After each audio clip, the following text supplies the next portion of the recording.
Pergunta: existe uma quantidade mínima de empregados que obriga a elaboração do PGR? Resposta: não. O gerenciamento de riscos ocupacionais deve ser implementado por estabelecimento, desde que existam empregados, independentemente da quantidade. Todas as organizações que não estão dispensadas conforme o capítulo 1.8 da NR1, MEI, ME e EPP de graus de risco 1 ou 2, devem elaborar o PGR. Pergunta: o PGR possui validade? Quando é necessário atualizar o PGR? Resposta: o PGR é um programa contínuo que deve refletir a realidade presente da organização, contemplando todos os processos existentes. A NR1 estabelece que o PGR deve ser revisado a cada 2 anos, ou quando ocorrerem situações como a implementação de medidas de prevenção, inovações tecnológicas, mudanças nos ambientes, processos e condições de trabalho, identificação de inadequações nas medidas de prevenção, ocorrência de acidentes ou doenças relacionadas ao trabalho, e mudanças nos requisitos legais aplicáveis. A revisão bianual é exceção e deve ser implementada apenas se não ocorrerem essas situações. Pergunta: algumas empresas têm um prazo maior para revisitar a avaliação de riscos? Em quais casos isso é permitido? Resposta: sim, mas apenas para organizações que possuam sistema de gestão certificados por organismos de avaliação da conformidade, OAC. Essas empresas podem rever seus planos em até 3 anos. De modo geral, a avaliação de riscos deve ser um processo contínuo e revisada a cada 2 anos ou quando ocorrerem situações específicas, como implementação de novas medidas de prevenção, inovações tecnológicas, mudanças nas condições de trabalho, identificação de inadequações nas medidas de prevenção, ocorrência de acidentes ou doenças relacionadas ao trabalho, e mudanças nos requisitos legais aplicáveis. Pergunta: é permitido que um estabelecimento tenha mais de um PGR? Em quais situações isso pode ocorrer?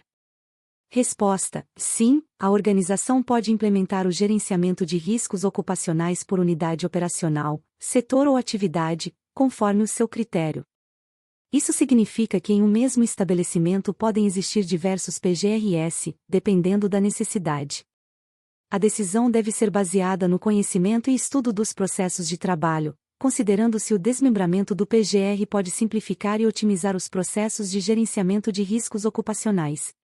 Pergunta: o PGR deve ser enviado para a Superintendência Regional do Trabalho, SRT, e para o sindicato da categoria? Resposta: não, a NR1 não determina o envio prévio do PGR para a Superintendência Regional do Trabalho, SRT, ou para o sindicato. No entanto, o item 1.5.7.2.1 da NR1 estabelece que os documentos do PGR devem estar sempre disponíveis para a inspeção do trabalho e para os trabalhadores interessados ou seus representantes. Assim, a empresa deve apresentar os documentos quando solicitados pelo auditor fiscal do trabalho durante uma ação fiscal. Pergunta: o Programa de Gerenciamento de Riscos, PGR, da NR1 deve ser aplicado de maneira geral em todas as normas regulamentadoras? Explique quais são as exceções e como o PGR deve se integrar com outras NR. Resposta: sim, o PGR da NR1 deve ser aplicado de maneira geral e harmonizado com todas as demais normas regulamentadoras, exceto a NR31, que tem lógica própria por ser regida pela Lei nº 5.889, de 1973, e não pela CLT. O trabalho aquaviário também é gerenciado de forma especial conforme os itens 30.4.1 e 30.4.1.1 da NR30. O PGR deve fazer interfaces com outras NR, contemplando ou integrando planos, programas e documentos previstos na legislação de segurança e saúde no trabalho. NR7, NR9 e NR17 já foram atualizadas para integrar o PGR. Pergunta: em um centro comercial, como shoppings, quem é responsável pela elaboração e coordenação do PGR? Explique como deve ser a integração das ações de prevenção. Resposta: em centros comerciais, cada empresa é responsável pelo gerenciamento de seus riscos ocupacionais. No entanto, devem ser executadas ações integradas para a proteção de todos os trabalhadores expostos. Um exemplo é a implementação de um procedimento de resposta a emergências de incêndio comum a todas as organizações no mesmo local de trabalho. Pergunta: Quais são as especificidades do PGR na indústria da construção conforme a NR 18? Quem é responsável por assinar o PGR? Resposta: o PGR na indústria da construção deve atender às exigências da NR1 e às especificidades da NR 18. Em canteiros de obras com até 7 metros de altura e no máximo 10 trabalhadores, o PGR pode ser elaborado por profissional qualificado em segurança do trabalho e implementado pela organização. Nos demais casos, deve ser elaborado por profissional legalmente habilitado em segurança do trabalho. Pergunta: com a nova redação da NR 18, o PCMAT deve ser englobado no PGR ou mantido como documento separado? O que deve ser feito com os PCMAT existentes antes da vigência da nova norma?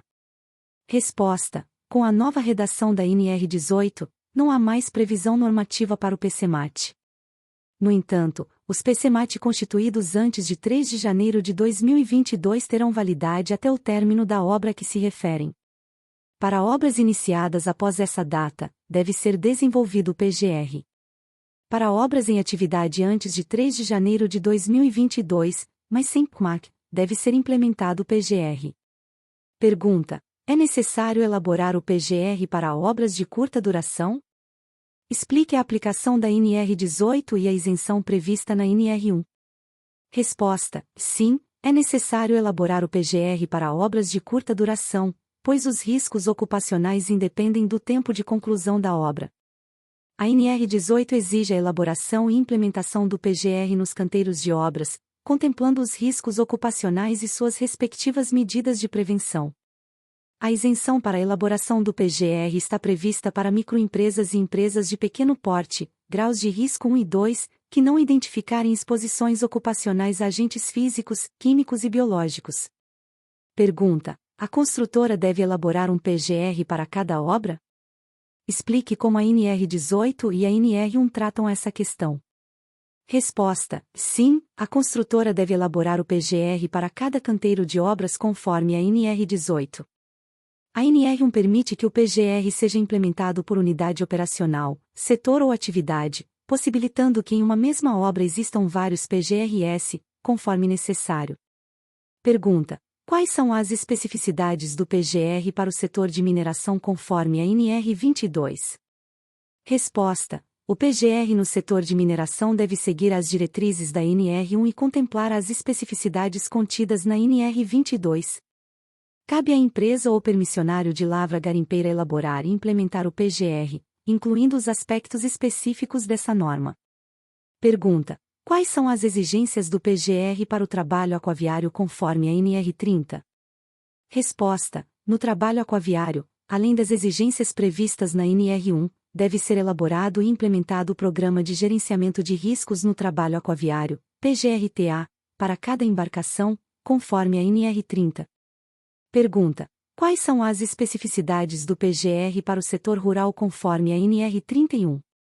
Resposta: o Programa de Gerenciamento de Riscos no Trabalho Rural, PGRTR, deve ser elaborado, implementado e custeado por empregador rural ou equiparado, por estabelecimento rural, conforme as exigências da NR 31. Este programa é específico e independente da NR 1, embora similar em alguns aspectos. Pergunta: o empregador rural que mantém os contratos dos trabalhadores em seu CPF deve elaborar o PGR ou o PGRTR? Explique conforme a NR 31. Resposta: o empregador rural equiparado, que mantém os contratos dos trabalhadores em seu CPF, deve elaborar, implementar e custear o PGRTR, conforme o item 31.3.1 da NR 31. Pergunta: a organização pode apresentar o PGR da NR1 contendo toda a avaliação de riscos e medidas previstas nas demais NR ou deve apresentar PGRs específicos de cada NR? Resposta: não há PGR específico para cada NR. As diretrizes gerais para o PGR são previstas na NR1, e as demais normas podem estabelecer disposições complementares. O PGR pode contemplar todos os documentos previstos nas outras NR em um só documento ou fazer remissão ou integrar-se com planos, programas e outros documentos previstos na legislação de SST. Gratidão a todos. E não se esqueça de curtir o vídeo, se inscrever no nosso canal e compartilhar o vídeo com amigos e familiares para aumentar essa rede do bem.